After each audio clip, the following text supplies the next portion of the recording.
Bom, já vimos aí nessa fala que houve uma preparação para que ele pudesse encarnar por aqui ou estar por aqui em corpo físico, né? O Ramatiz até falava que dos grandes desafios de Jesus não era necessariamente a crucificação, tudo que ele passou fisicamente, mas foi o que antecedeu essa preparação para ele poder vir até para o que você acabou de citar, por conta das densidades energéticas. Mas a minha pergunta é uma outra em relação a isso.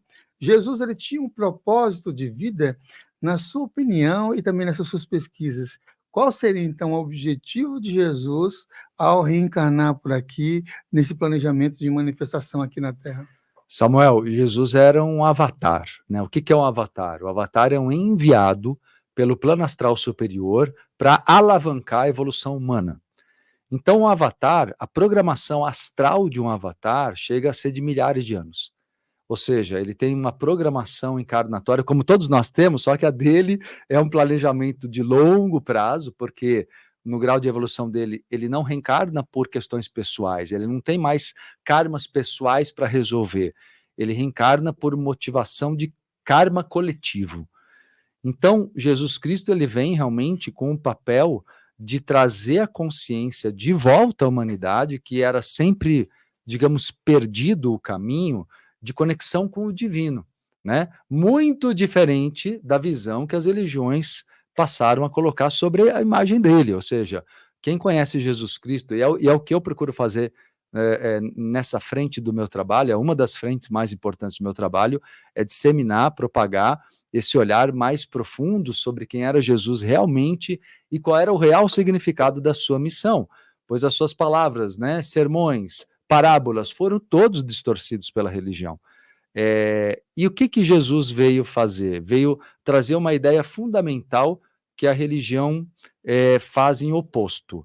Enquanto a religião coloca Deus superior e a humanidade inferiorizada como pecadores e criaturas pecadoras, Jesus Cristo ele queria justamente mostrar para as pessoas que somos deuses, que nós somos partes de Deus, partículas de Deus, né?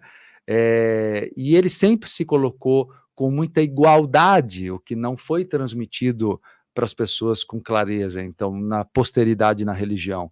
Ele sempre falou, olha, vocês podem fazer, tem uma fala dele no evangelho, inclusive canônico, onde ele fala claramente, olha, vocês podem realizar coisas iguais ou maiores do que eu, né? Então ele sempre mostrava, quando ele dizia, ele auxiliava numa cura e dizia, olha, tua fé te curou. Ou seja, você não foi curado por mim exatamente, porque se a pessoa não tivesse pronta, merecedora no íntimo dela, receptiva de fato, a energia dele não causaria o efeito, tanto que não foram todas as pessoas no tempo dele que foram curadas ou que conseguiam receber a bênção que ele, né, as bênçãos, os milagres que ele ajudava a produzir. Então a grande missão de Jesus Cristo era trazer a consciência às pessoas de que havia um propósito de evolução e basicamente eu posso dizer que esse propósito era as pessoas entenderem que elas não são o ego delas, que elas são divinas. É conectar o eu inferior, que é o ego, ao eu superior, que é a partícula Deus, a centelha divina em cada um de nós. Então, se eu falar de uma maneira geral, eu diria que a maior chave dos ensinamentos de Jesus Cristo é conectar o ego e o eu superior. E o que você pode falar sobre os relatos das religiões abraâmicas, notadamente cristãs e a questão judaica, sobre a existência de uma batalha no céu, entre anjos e demônios e as suas diferentes hierarquias. E como que isso tudo se relaciona com o trabalho também de Jesus? Ótimo, isso se relaciona exatamente nesse ponto que eu acabei de falar na questão anterior. Existem seres, sim, no astral inferior, que são seres que desenvolveram um poder mental gigantesco, que vem de outras esferas e outros planetas até. Essa questão interplanetária ela existe porque antes da humanidade existir, a humanidade é relativamente recente. E sabemos que existem linhagens extraterrestres muito anteriores, e o plano astral da Terra foi habitado antes do plano físico. muito tempo antes, né? O processo é muito lento aos olhos nossos do tempo de uma vida humana, né? É um processo muito lento, até para poder se criar a condição de existir vida carnal aqui. E muitas linhagens vieram para cá. Só que existem aqueles que procuram reproduzir o que a natureza divina determina, e é importante deixar claro para as pessoas que não há um Deus como um único ser regente. Deus é a totalidade do universo. Então, compreender Deus ou seguir Deus é seguir as leis da natureza, é seguir as leis do universo. Então, sempre houver aqueles seres na luz, seguindo, procurando seguir as leis naturais, as leis divinas, mas sempre houveram aqueles seres que acentuavam o poder do ego, o poder egóico somente. Isso já acontecia no plano astral inferior também.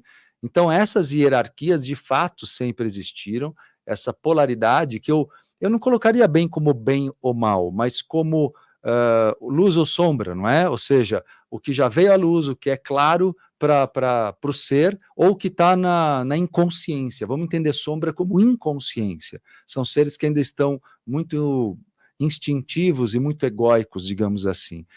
Muito voltados à própria sobrevivência, ao próprio poder, à própria importância. Então, existem sim, no plano astral inferior, hierarquias desse tipo, e de uma certa maneira, o papel de Jesus Cristo era justamente apresentar o caminho evolutivo, mas sempre respeitando o livre-arbítrio. Uhum. Então, o que eu não vejo, né, o que às vezes eu acho que as pessoas romantizam um pouco, não é exatamente uma guerra, porque os seres da luz não entrariam nesse tipo de guerra. O que eles fazem é nutrir, fomentar a conexão com o divino, para que as pessoas não entrem no mundo das ilusões. Eu gosto de trazer também para comparar o conceito do budismo, né, Samuel? Então, o que é o lado sombra? É o mundo das ilusões. Então, os seres que vivem nas trevas, digamos assim, eles nutrem ilusões na humanidade, né? E eles vivem dessas ilusões de que o sentido da vida é deter poder. É deter poder e fazer o ego ser importante. Isso, o ego, ele é instrumento, o ego não é finalidade, né? E o que você traz com a frase de que Jesus é o caminho, a verdade e a vida? Então, Samuel, eu vejo como um ensinamento acerca do eu divino, do eu superior. O eu sou, ele é como um mantra que já era usado muito tempo antes de Jesus Cristo. O eu sou é a evocação, hoje se sabe, né, nos estudos da grande fraternidade branca, que é uma evocação do eu divino, do aspecto divino que conforma a nossa essência. E eu vejo que houve alguma distorção na tradução, porque eu acho que ele colocou isso como um modelo. Quando ele diz eu sou o caminho, eu sou a verdade, eu sou a vida, ele está proferindo um mantra que as pessoas devem reproduzir. Todos nós devemos dizer a mesma coisa, claro, com profundidade de sentimento e significado, né? Porque eu sou o meu caminho de evolução, a minha verdade íntima, eu sou Deus, eu sou a vida. Então, todos nós temos a mesma possibilidade de sintonizar o divino através desse mantra. Então, eu vejo mais como um mantra que ele transmitiu para as pessoas, que a igreja fez o desfavor de colocar na figura dele como se ele fosse. O que acontece dentro da igreja, né? Para eles é muito importante criar a ideia de que Jesus seja um filho único de Deus. Isso faz com que haja uma diferença absoluta entre Jesus e os seres humanos.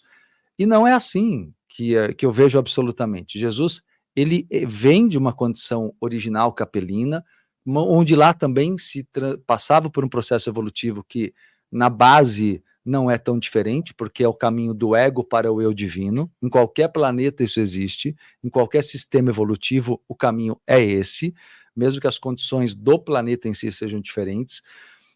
E nós aqui vivemos isso também. Então, Jesus Cristo certamente passou por encarnações com o lado sombra dele também, como todos nós. Ele evoluiu, ele se iluminou, ele alcançou a cristificação, né? Ou seja, o Cristo é um patamar de evolução, é a condição de um ser iluminado aqui na Terra. Então ele alcançou esse mérito, e ele veio mostrar, como irmão mais velho, olha, humanidade, olha o caminho aqui, ó, eu vou te mostrar como é que passei por isso, eu vou mostrar como é que se faz. Ele veio indicar um caminho, ele veio inspirar. De maneira nenhuma ele é um filho único de Deus. Não existe um Deus superior que tenha um filho único para salvar uma humanidade criada. É um pouco confuso, né? A visão religiosa, porque a religião coloca que Deus é perfeito e aí cria uma humanidade imperfeita. Não há base lógica, filosófica nessas afirmações religiosas, né? Mas as pessoas já é tudo tão estabelecido no inconsciente coletivo que as pessoas quase não questionam, né? Gostou desse corte? Se você gostou, então você pode apreciar também o episódio completo. O link está aqui na descrição. E se você quiser material extra, convido que você acesse o Clube Consciência. Link também aqui na descrição. Que as melhores energias cheguem até você.